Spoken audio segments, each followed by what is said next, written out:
Om Swastiastu. Halo semuanya, perkenalkan saya Nikade Aryani, nomor absen 24 dari kelas 11 IPS 1. Di sini, saya akan menjelaskan biografi dari Khairul Saleh.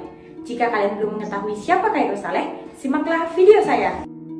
Khairul Saleh, atau yang diberi gelar sebagai Datuk Paduka Rajo, adalah seorang pejuang dan tokoh politik Indonesia yang lahir pada tanggal 13 September tahun 1916 di Sawalunto, Sumatera Barat. Beliau memiliki seorang ayah yang bernama Ahmad Saleh yang bekerja sebagai dokter dan ibunya yang bernama Zubaidah binti Ahmad Marzuki. Selain itu, beliau juga memiliki seorang istri yang bernama Yohana Siti Minara Saidah. Khairul Saleh memulai pendidikannya ketika ia berumur 4 tahun di sekolah rakyat atau yang biasa disebut sebagai SR di Medan. Kemudian, ia pun berpindah sekolah ke European Lager School atau yang biasa disingkat sebagai ILS. Setelah lulus dari ILS, beliau pun melanjutkan sekolahnya ke Hagerbruger School atau yang biasa disingkat sebagai HBS. Pada masa Hindia Belanda, lebih tepatnya pada tahun 1940 hingga 1942, Khairul Saleh pernah menjabat sebagai Ketua Persatuan Pemuda Pelajar Indonesia. Kemudian, ketika Jepang memasuki Indonesia, Khairul Saleh menjadi anggota Seinedan serta Angkatan Muda Indonesia.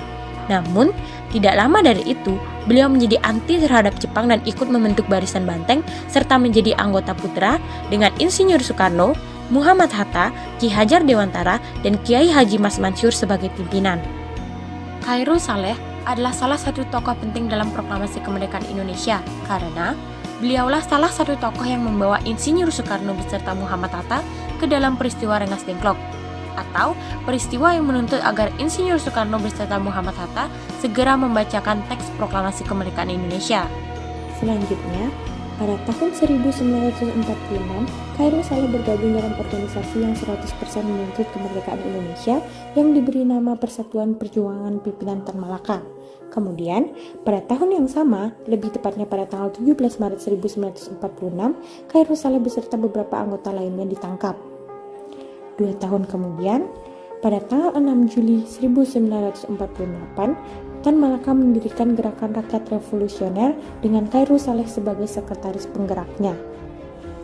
Lalu, Tan Malaka pun wafat dan Khairul Saleh beserta Adam Malik dan Soekarni berhimpun ke dalam Partai Murba. Pada tahun 1950, Khairul Saleh memimpin Laskar Rakyat Jawa Barat untuk menentang hasil dari konferensi Meja Bundar. Kemudian, beliau ditangkap oleh Abdul Haris Nasution dan dibuang ke Jerman. Di sana, ia melanjutkan pendidikannya, tepatnya di Fakultas Hukum Universitas Bonn, dan mendirikan Perhimpunan Pelajar Indonesia atau yang disingkat sebagai PPI. Nah, selain itu, Khairul Saleh juga pernah menjabat sebagai Wakil Perdana Menteri, Menteri, dan Ketua MPRS tahun 1957 hingga 1966. Khairul Saleh juga diberi pangkat Jenderal TNI sebagai sebuah kehormatan atas jasanya yang telah mengeluarkan ide mengenai negara kepulauan dengan batas teritorial 12 mil laut yang disahkan pada tanggal 13 Desember tahun 1957. 10 tahun kemudian, Khairul Saleh meninggal dunia, tepatnya pada tanggal 8 Februari tahun 1967 di Jakarta. Alasan saya memilih Khairul Saleh adalah karena saya tertarik terhadap peran beliau dalam masa proklamasi kemerdekaan Indonesia, dan saya juga ingin memberitahukan kepada kalian semua bahwa Khairul Saleh merupakan salah satu tokoh penting dalam masa itu. Nah, demikianlah video dari saya. Apabila ada kesalahan kata, saya mohon maaf yang sebesar-besarnya. Akhir kata saya ucapkan terima kasih dan saya tutup dengan Parang Santi. Om Santi.